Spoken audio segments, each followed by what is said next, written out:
देश में भगवा का राज है और इसकी कमान पीएम मोदी के हाथ में है। पीएम मोदी जो अपनी हर छोटी बड़ी बात के लिए चर्चाओं में रहते हैं, फिर वो उनकी साधारणता की बात हो या फिर पीएम मोदी के कपड़ों की बात हो या फिर उनके द्वारा दिए गए जन सरोकार की बात हो। लेकिन एक बार फिर पीएम मोदी अपने कपड़ों को लेकर चर्चाओं में हैं, क्योंकि उनकी हर छोटी बड़ी बात जनता से जुड़ी हुई होती है।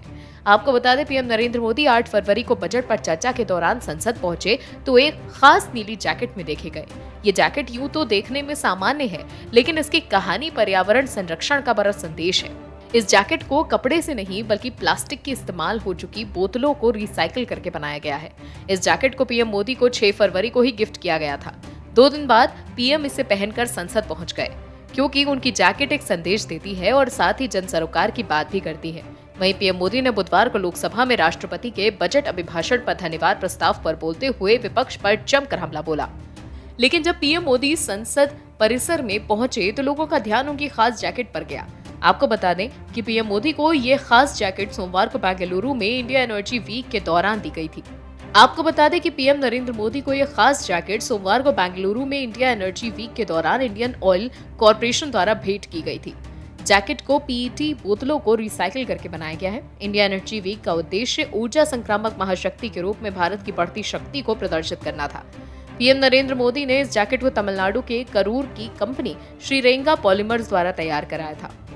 कंपनी ने इंडियन ऑयल को पेट बॉटल से बने 9 अलग अलग रंग के कपड़े भेजे थे, जिसमें से पीएम मोदी ने ये कलर चुना। इसके बाद उसे गुजरात में प्रधानमंत्री के टेलर के पास भेजा गया, जिन्होंने इस जैकेट को तैयार किया है। आपको बता दें, पीएम मोदी को जो जैकेट दी गई वो तो एक सैंपल भर है और इसी तर्ज पर इंडियन ऑयल के कर्मचारियों और सशस्त्र बलों के लिए कपड़े बनाने के लिए 10 करोड़ से ज्यादा पीईटी बोतलों का रिसाइकिल किया जाएगा। और हाल ही में केंद्र सरकार ने 19,700 करोड़ रुपए के खर्च के साथ राष्ट्रीय हरित हाइड्रोजन मिशन शुरू किया है, जो अर्थव्यवस्था को कम कार्बन तीव्रता में बदलने की सुविधा प्रदान करेगा और इसके साथ ही जीवाश्म ईंधन के आयात पर निर्भरता कम करेगा और देश को इस क्षेत्र में प्रौद्योगिकी और बाजार का नेतृत्व करने का मौका देगा। तो पीएम नरेंद्र मोदी को यही सब चीजें अलग बनाती हैं। तो विपक्ष चाहकर भी पीएम नरेंद्र मोदी की कभी बराबरी नहीं कर सकता, लेकिन मोदी की बढ़ती लोकप्रियता को देखकर विपक्ष की झटपटाहट साफ दिखती है।